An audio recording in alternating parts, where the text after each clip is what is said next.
Coming up on the Met Report, a department on campus is looking to put students to work. We'll tell you where you can find your next job. if you're heading to the DMV, you may notice something different. We'll show you the design for the new Colorado driver's license. And firefighters aren't the only ones sliding down a pole. The Met Report starts now.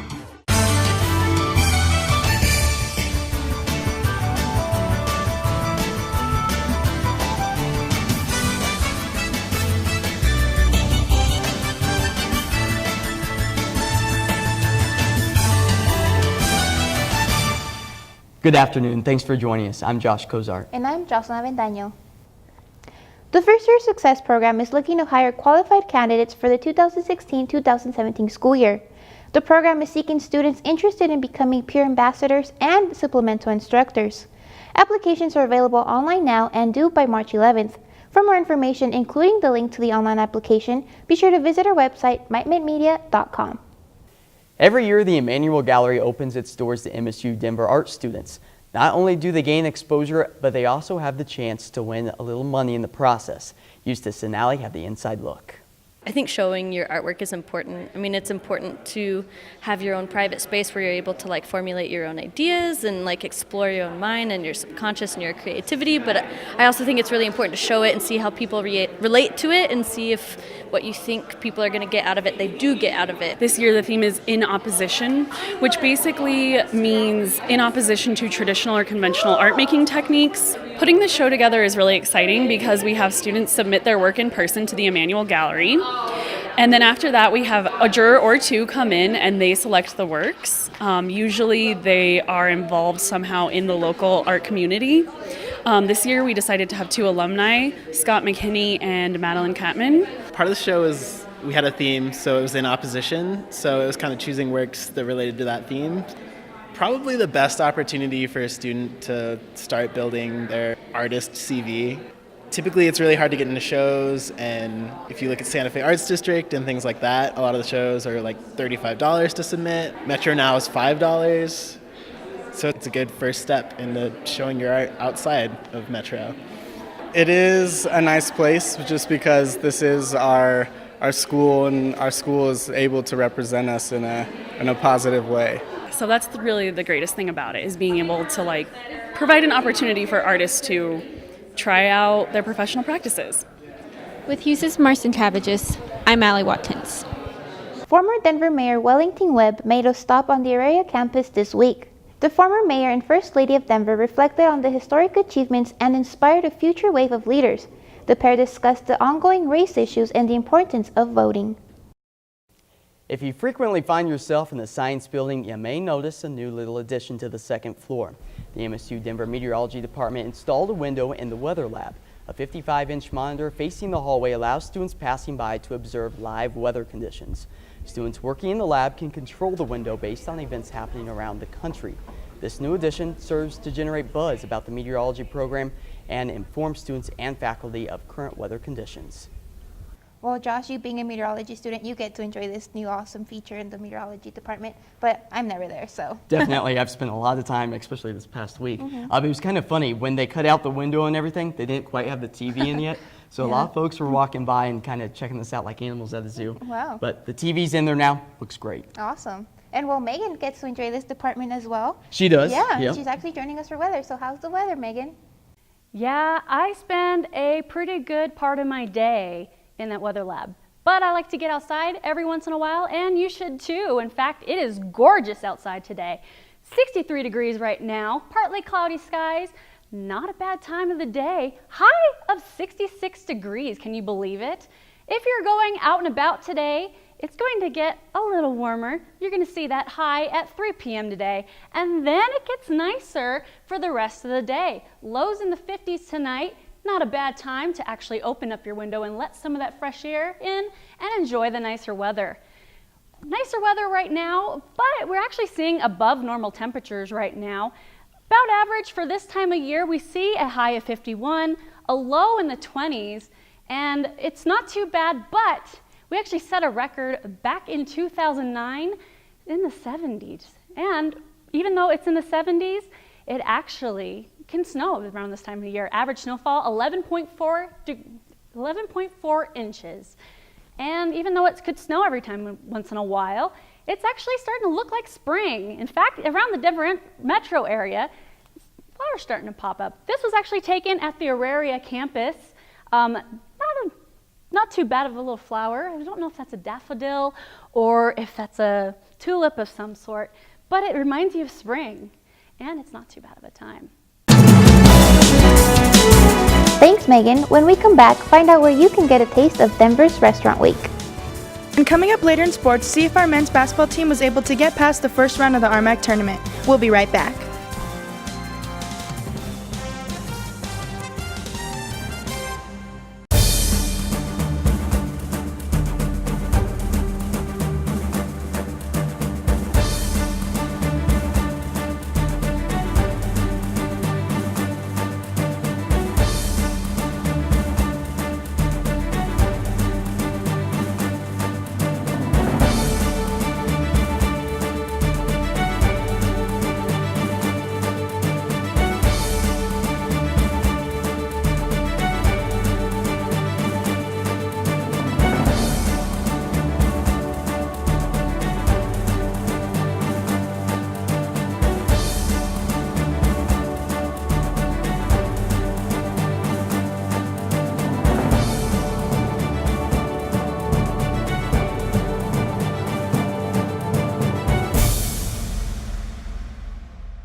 Welcome back. If you're renewing your Colorado driver's license anytime soon, you may notice something a little different.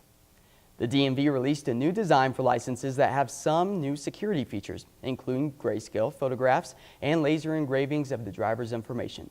IDs with the older designs are still valid until the expiration date. It's no secret that Denver is a great place to live. And according to U.S. News and World Report, Denver ranked as the #1 place to live for 2016. The score was based on quality of life, job market affordability, low crime rate, cost of living, employment opportunity, and access to good schools. A local company has broken boundaries by successfully bringing the craft of winemaking to an urban setting. Garrett Page has more. Colorado's very own back alley winery, the Infinite Monkey Theorem, is transforming the typical Rolling Hills vineyard into an urban crafted culture. Their wines are not only an expression of the winemaker, but also an expression of the people drinking the wine. Simply put, a product born out of the community and representative of the community itself.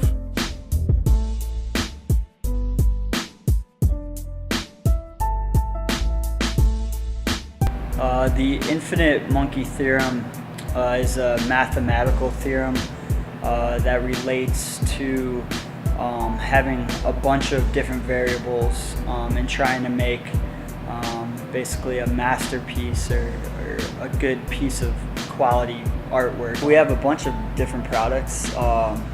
We craft red wines, white wines, different ciders.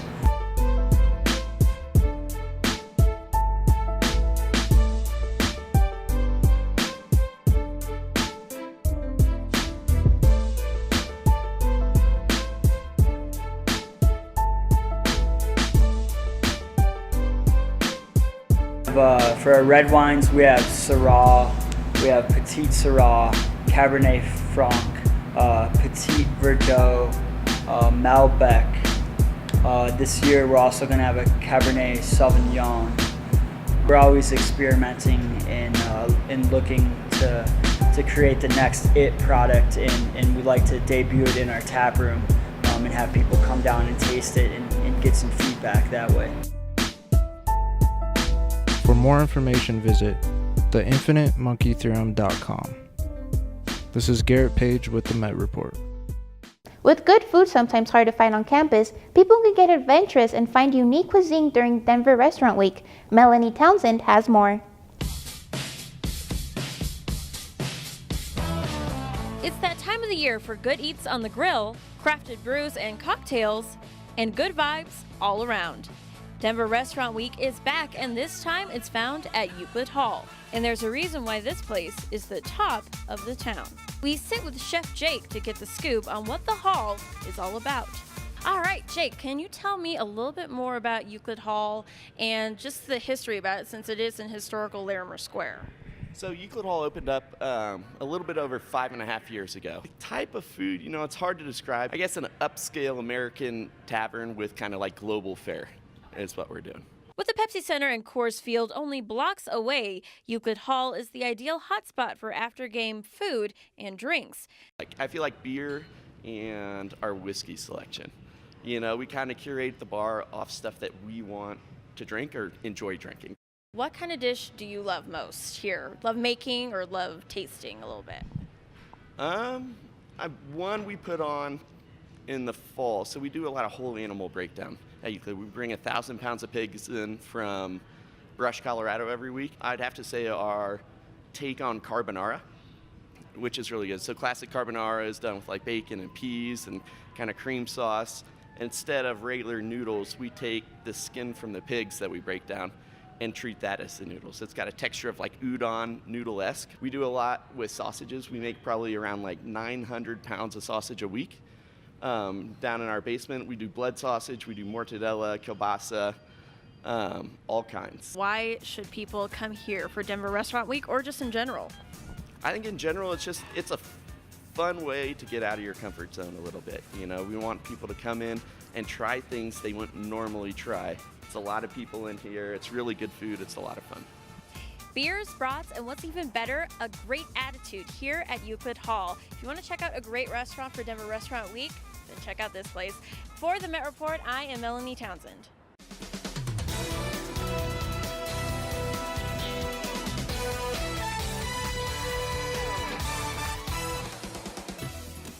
We're actually going to start seeing a little touch of a seasonal change by the end of this weekend. Thanks for joining us on the Met Report. I'm student meteorologist Megan Montgomery. It's going to get pretty nice this weekend, but not too much tonight. 37 degrees, not a lot of clouds cover around, mostly clear for the most of the day. Then tomorrow morning around 9 a.m., it's going to be about the same that it was yesterday. We're going to see a high of 56 degrees, mostly cloudy skies, and then it turns nicer into the middle of the day. About the afternoon, we're going to see, yes, that's right, 69 degrees. It's going to be wonderful. If you guys are out and about running around town, you're going to see some warmer temps around. 71 degrees in Denver, 69 in Thornton and Broomfield, 65 near the Flatirons in Boulder, and 68 in Aurora. Then things start to get warmer a little bit on Sunday. 72 in Denver, 71 in Littleton. We're going to see upper 70s in Broomfield and Thornton. And it's actually going to still stay in the 50s, unfortunately, around I-70 in Evergreen and Conifer. Now, there are a few things. We might have nicer temperatures, but there are actually a few storm systems that are going to be happening in many parts of the United States. The first one I want to tell you, and I'm going to back out of here to show you what I'm talking about. There's actually a low pressure system around the New England area, and we're going to actually see more rain and more precip around that area. As for Sunday, things are going to be much nicer. That high pressure system is actually going to blow out that low pressure system.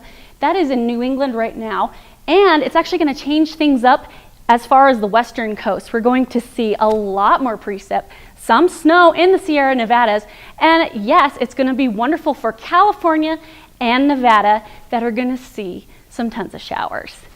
As for your 5-day planner, here's what it looks like for the rest of the week. Monday, 54 with showers.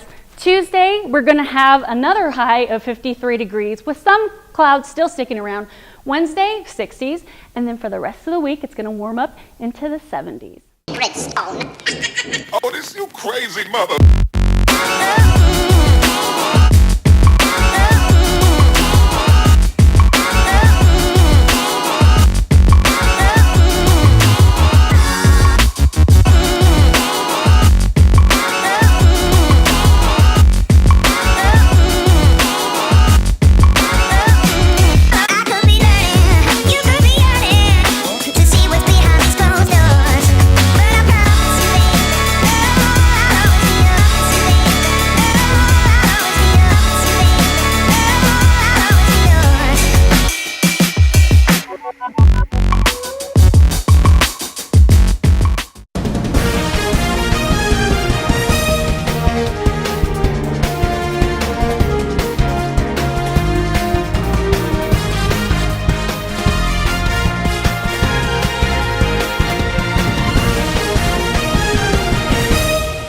Now joining us for Emet is Miranda McHodgkins.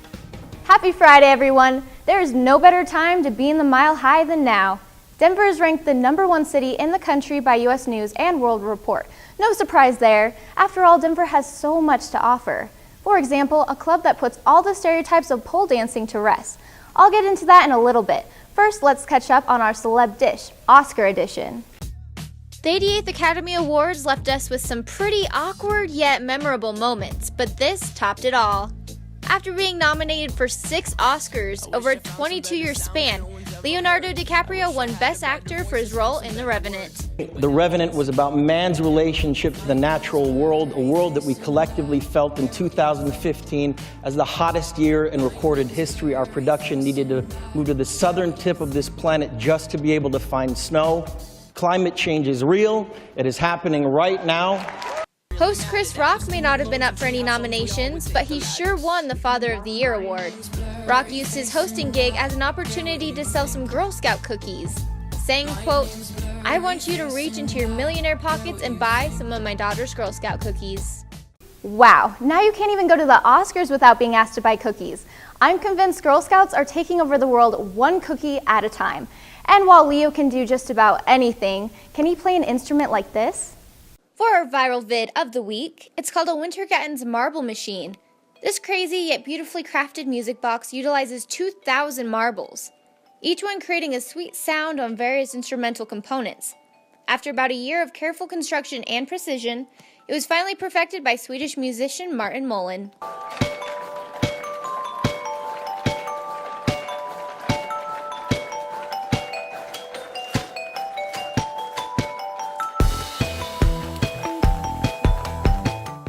I never expected marbles to make such a beautiful sound. You know what else I didn't expect? A new workout routine that might be turning heads. Okay, you guys ready? And 3, 2, 1. Students at MSU Denver are getting fit with a different kind of full body workout. First, they start with a warm-up. Feel this stretch right behind your knee. Next, they stretch. And now for the full body workout.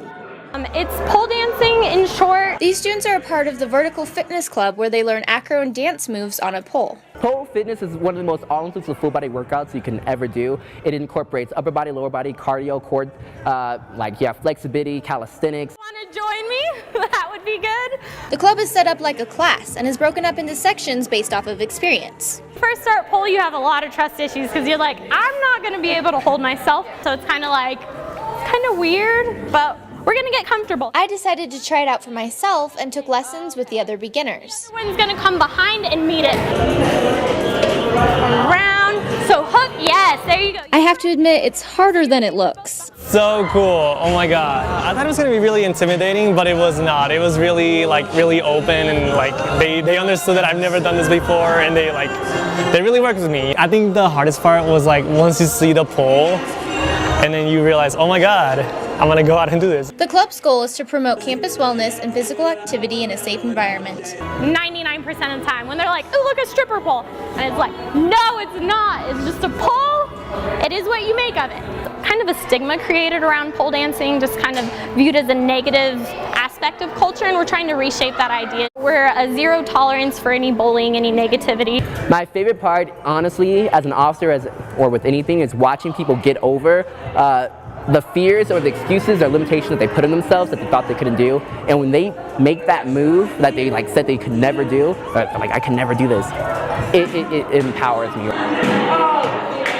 One of the members, Shauna, has some advice for anyone who's nervous to join. I would say I understand because I was there, but you don't know until you try. So the first day, I would guarantee that they would love it. The club meets Tuesdays and Thursdays in PE Center 103 from 6:30 to 8:30. Full membership is $80, or you can drop in for $5. So pole fitness is amazing. It's not just a dance, it's not just a fitness, it's not just an art, it's sort of like a lifestyle. For the Met Report, I'm Miranda McHodgkins. Oh boy, was it a workout. I think it's time to sit back, relax, and watch this week's Emet must-sees.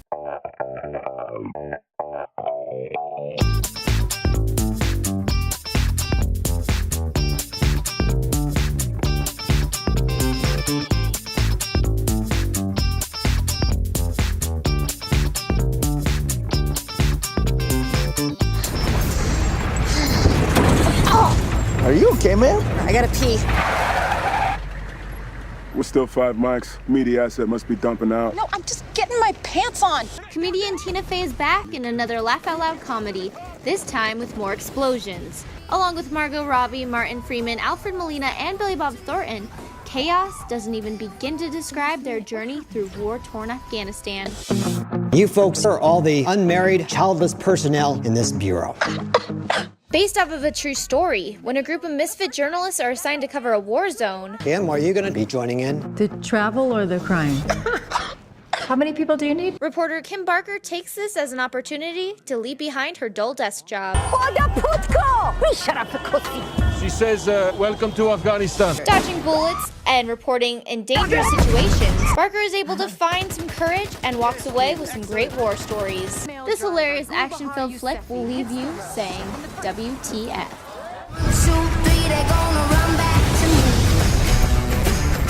Zootopia, a gleaming city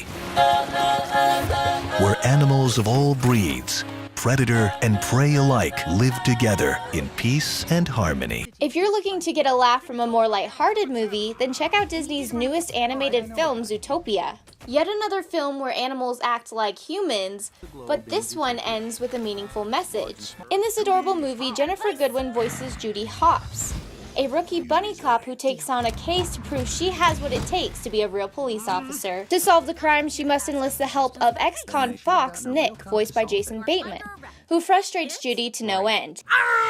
They have 48 hours to put their differences aside and work together to solve the case. Disney has been on a roll with their movies lately, so let's see if this one is as successful. Zootopia is fun for the whole family and is in theaters now. So now you know. Zootopia. Like nothing you've seen before.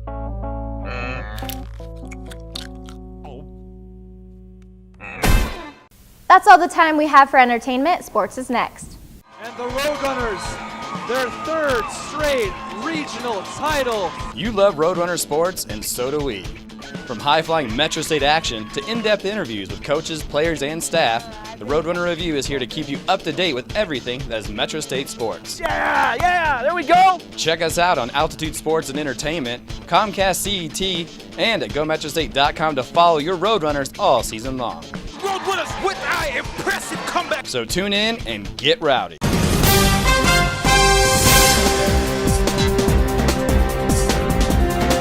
Now joining us for sports is Celeste Zubia.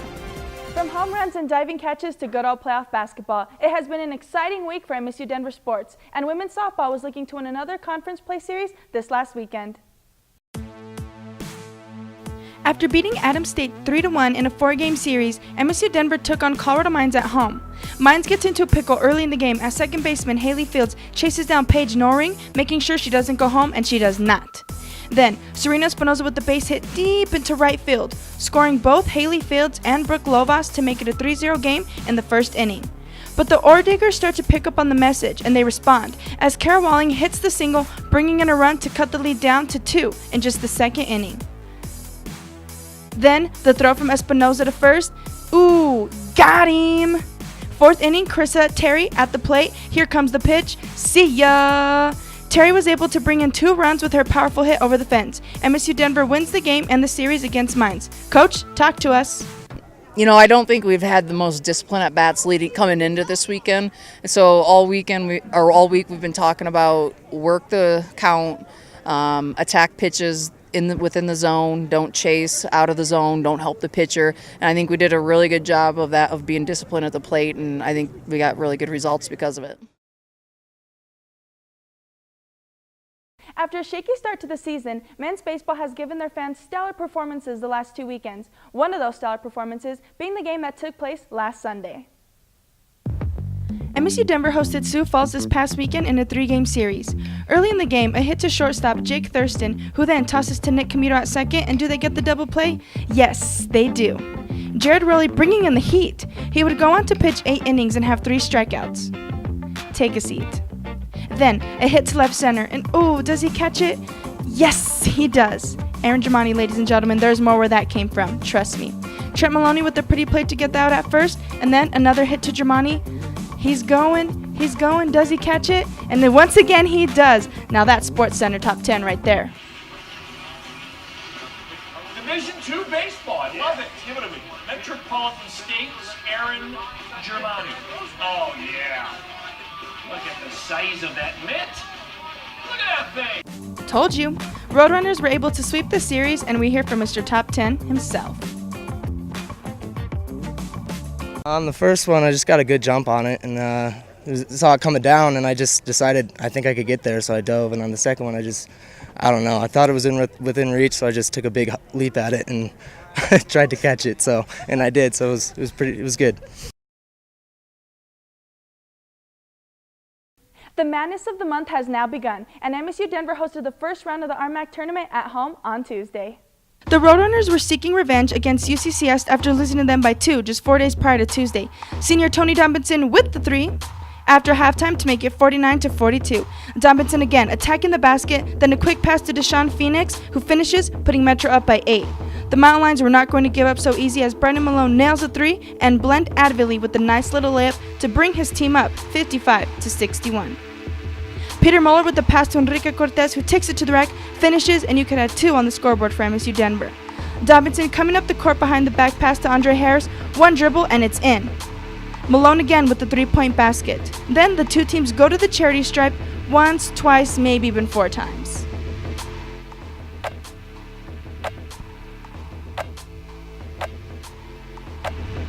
Tony Dombinson is able to score 1 more time, and MSU Denver advances to the second round of the RMAC tournament. Andre Harris, talk to us. Feels really good. I mean, we played them on Friday and we lost by 2, and luckily enough to have them again tonight. And we talked about it all like the last couple of days. I mean, they won the battle the other day, but we won the war, so it was nice. Good feeling. Yeah, guys, so that amazing catch made Sports Center Top 10, which was awesome for Metro and the baseball team. And a little bragging moment, I filmed that. So round of applause, round of applause. Being Sports Center, but no, it was really cool nonetheless. It was an awesome catch by Germani. It definitely was. I saw it all over Facebook. It was amazing. So speaking of an incredible catch, are we going to have incredible temps this week, Megan?